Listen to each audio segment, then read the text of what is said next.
ഇസ്രായേലും റഷ്യയുമായിട്ടുള്ള ഉക്രൈൻ വാറിനകത്ത് നിലപാടെടുക്കുകയാണ്. നിങ്ങൾക്കറിയാം, ഏകദേശം വളരെ ഒബ്സലീറ്റായ സംഭവമാണ് അമേരിക്കൻ പേട്രിയറ്റ് മിസൈൽ. അതായത് ആൻറ്റി എയർക്രാഫ്റ്റ് അതേപോലെ ആൻറ്റി മിസൈൽ സിസ്റ്റമാണ് ഈ പേട്രിയോട്ട് എന്ന് പറയുന്നത്. അപ്പോൾ അതിൻ്റെ ഒരു വലിയ ശേഖരം ഇസ്രായേലിൻ്റെ കയ്യിലുണ്ടായിരുന്നു, ഏകദേശം 70 പരം. ഇതവർ ഉക്രൈന് കൈമാറാൻ പോവുകയാണ്. അവരുടെ ഹെർക്കുലീസ് വിമാനത്തിൽ അത് അവിടെ പോളണ്ടിൽ എത്തിച്ചിട്ട് അവിടെ ബൈ റോഡാണ് ഇത് ഉക്രൈനിലെത്തുന്നത്. അതിനെപ്പറ്റി അങ്ങനെയാണ് റിപ്പോർട്ട് വന്നിരിക്കുന്നത്. എന്താണ് ഇതിൻ്റെ കാരണം? കാരണം ട്രംപ് വന്നു, യുദ്ധം നിർത്തണമെന്ന് പറഞ്ഞു. അപ്പോൾ അതിനുശേഷം പുട്ടിനുമായിട്ട് ചർച്ച തുടങ്ങുമെന്ന് പറയുമ്പോൾ എന്താണ് ഇസ്രായേൽ ഇങ്ങനെ നടപടിയെടുക്കാൻ കാരണം? ചോദ്യമാണ്, രസകരമായ ചോദ്യമാണ്. നിങ്ങൾക്കറിയാവുന്ന വസ്തുതയാണ്, ഈ ഇസ്രായേലിനെതിരെ ആക്രമിക്കാൻ ഇറാന് ഏറ്റവും കൂടുതൽ വെപ്പൺസ് കൊടുത്തത് റഷ്യയായിരുന്നു. ഈ അടുത്തിടയ്ക്ക് സുക്കോയ് 35 എന്ന് പറഞ്ഞ റഷ്യൻ എയർക്രാഫ്റ്റ് അവർ ഇറാന് കൊടുക്കാൻ പോകുന്നു. അതിൻ്റെ ധാരണാപത്രമൊക്കെ ഒപ്പുവെച്ച് കഴിഞ്ഞു. അതേപോലെ തന്നെ റഷ്യയാണ് ഇറാനിൽ ന്യൂക്ലിയർ പ്ലാന്റ്, അതായത് ന്യൂക്ലിയർ പ്ലാന്റുകൾ പണിയാൻ പോകുന്നത് അനൗൺസ് ചെയ്ത് കഴിഞ്ഞു.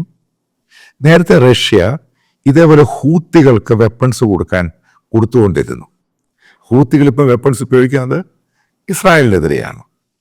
അപ്പം ആ റീജിയൻ്റെ അകത്ത് റഷ്യയാണ് ഈ പറയുന്ന മിലിഷ്യയ്ക്കാണെങ്കിലും ഇറാനാണെങ്കിലും വെപ്പൺസ് കൊടുക്കുന്നത്.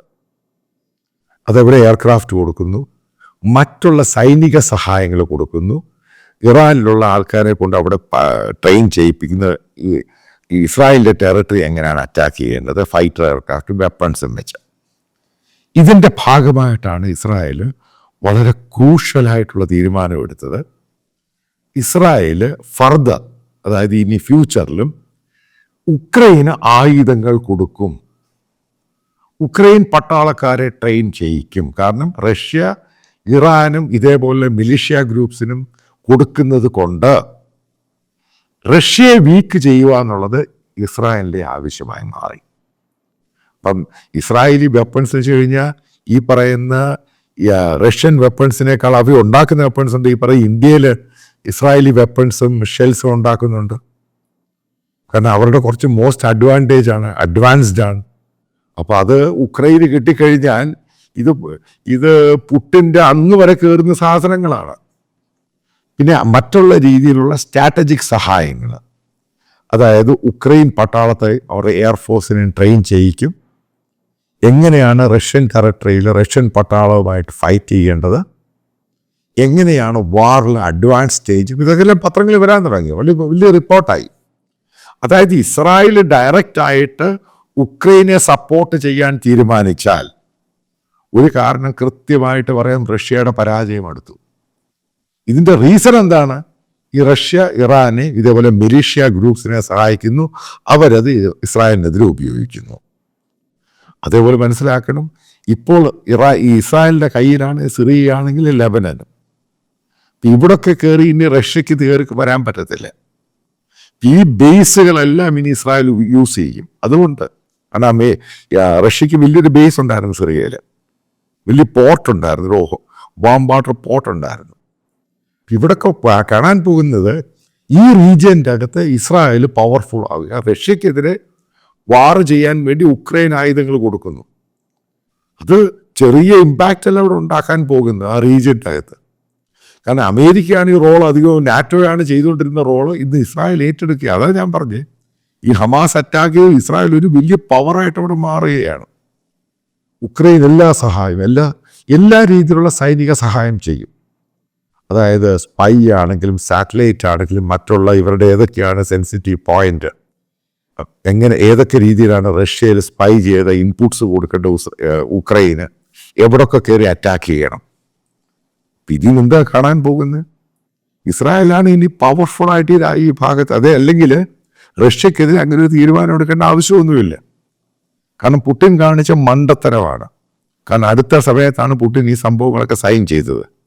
ഇറാന് വേണ്ടി F-35 അതുപോലെ വെപ്പൺസ് കൊടുക്കാനും ന്യൂക്ലിയർ പ്ലാന്റ് കൊടുക്കാനും മറ്റുള്ള സഹായങ്ങൾ കൊടുക്കാനും റഷ്യൻ സൈനികർ പോയിട്ട് റിപ്പബ്ലിക്കൻ ആർമി, ഇറാനിയൻ റിപ്പബ്ലിക്കൻ ആർമിയെ ട്രെയിനിങ് ചെയ്യാനും. ഈ സംഭവം കഴിഞ്ഞപ്പോഴാണ് ഇസ്രായേൽ തീരുമാനമെടുത്ത് ഉക്രൈന് കൊടുക്കുക. അപ്പം പോളണ്ട് എന്ന് പറഞ്ഞ രാജ്യത്തെ അവർ ഉപയോഗിക്കും. കാരണം പോളണ്ട് ഇപ്പോൾ വലിയ സൈനിക ശക്തിയായിട്ട് വരികയാണ്. ഈ പോളണ്ടും അപ്പുറത്ത് ഉക്രൈൻ, ഇപ്പുറത്ത് പോളണ്ട് എല്ലാം കൂടെ റഷ്യയുടെ മേളിൽ ചൊറിഞ്ഞു കഴിഞ്ഞാൽ റഷ്യ അങ്ങ് തീർന്നു പോകും. കാരണം പുടിൻ കാണിക്കുന്ന ഭൂലോക ബ്ലണ്ടറാണിത്. കാരണം ഇസ്രായേൽ കയറി എൻ്റെ ഇടപെട്ട് കഴിഞ്ഞാൽ, ആലോചിക്കുക, അതിൻ്റെ നമ്മൾ ജിയോ പൊളിറ്റിക്സ് ഇടപെട്ട് കഴിഞ്ഞാൽ ഉറപ്പായിട്ടും പിന്നെ അമേരിക്കയ്ക്ക് ഇടപെടേണ്ടി വരും. നാറ്റോ രാജ്യങ്ങൾ ഓൾറെഡി ഉക്രൈന് സപ്പോർട്ടാണ്. ഇനി ട്രംപ് വന്നിരിക്കുക, ട്രംപിന് ഈ പറയുന്ന പോലെ ഈ പുടിനുമായിട്ട് വലിയ പ്രശ്നമൊന്നുമില്ല. അപ്പോൾ ട്രംപിനെ ട്രംപിനോട് പറഞ്ഞിട്ടാണ് ഉറപ്പായിട്ടും ഇസ്രായേൽ ഇതേപോലെ വെപ്പൺസ് കൊടുത്തിരിക്കുന്നത്. അതായത് ട്രംപ് ഉക്രൈന് അനുകൂലമായ തീരുമാനം എടുക്കാൻ പോവുകയാണ്. അതായത് മുഴുവനും മാറി. അതായത് ഞാൻ നേരത്തെ പറഞ്ഞു, ഈ പുടിനും റഷ്യയും കാണിക്കുന്ന ബ്ലണ്ടറാണ്. അവർക്ക് ഈ വാർ ജയിക്കാൻ പാടായിരിക്കും. പക്ഷെ കുറച്ചും കൂടെ കഴിയുമ്പോൾ ഏകദേശം റഷ്യയുടെ വെടി തീർന്നെങ്കിൽ പോവും. അവരുടെ സൈന്യം തന്നെ ഏകദേശം ഇല്ലാതായി. 2.5 ലക്ഷത്തോളം റഷ്യൻ സൈനികർ കൊല്ലപ്പെട്ടു. ഏകദേശം 3 ലക്ഷത്തോളം റഷ്യൻ സൈനികർ സീരിയസ്ലി ഇഞ്ചേർഡായി. അവരുടെ പല പ്രവിശ്യയും ഇപ്പോഴും ഉക്രൈൻ്റെ കയ്യിലാണ്. ഇതോടുകൂടി ഉണ്ടാകാൻ പോകുന്ന സംഭവം എന്ന് പറഞ്ഞാൽ റഷ്യയുടെ മോസ്കോയുടെ അടുത്ത് വരെ കയറി അങ്ങ് പോകും. ഈ വാർ പെട്ടെന്ന് നിന്നില്ല എങ്കിൽ ചിലപ്പോൾ പുടിൻ അതോടുകൂടി എവിടെയെങ്കിലും പോയി സൂയിസൈഡ് ചെയ്യേണ്ട സ്ഥിതിയിലോട്ടൊക്കെ മാറും. പിന്നെ ഉണ്ടാകാൻ പോകുന്ന റഷ്യയിൽ ഈ ഡിക്റ്റേറ്റർ ഭരണം എന്നേക്കുമായിട്ട് അവസാനിക്കും. ആ ഒരു മാറ്റമുണ്ട്. കാരണം പുടിൻ പോയേ മതിയാവും ഈ ലോകത്തിന്. അത്ര ക്രൂരനായ ഭരണാധികാരിയാണ് അയാൾ. ഇപ്പോൾ ബെലറൂസ് അയാൾ അവിടെ ഇലക്ഷൻ നടത്തി അവിടെ ഉണ്ടായ സംഭവം നിങ്ങൾ വായിച്ചു കാണും. അപ്പോൾ ആ റീജിയൻ്റെ അകത്ത് പുടിനാണ് ഈ പറയുന്ന ഡിക്റ്റേറ്റേഴ്സിനെ മുഴുവനെ സപ്പോർട്ട് ചെയ്യുന്നത്. അപ്പോൾ ആ റീജിയൻ്റെ അകത്ത് ഇസ്രായേലും കൂടെ കയറി ഒരു ഫെയർ പ്ലേ ആക്റ്റീവ് ഗെയിമിലോട്ട് വന്നു കഴിഞ്ഞാൽ അതിന് ചുറ്റുമുള്ള ഒരൊറ്റ രാജ്യം റഷ്യയെ സപ്പോർട്ട് ചെയ്യാൻ കാണത്തില്ല. എല്ലാവരും അവരുടെ എനിമീസാണ്. ഈ ഒരു ഗെയിമാണ് വരാൻ പോകുന്ന ദിവസങ്ങളിൽ ഏറ്റവും നമ്മൾ കാണാൻ പോകുന്ന ഒരു ജിയോ പൊളിറ്റിക്കൽ സ്ട്രാറ്റജിക്കൽ ഗെയിം.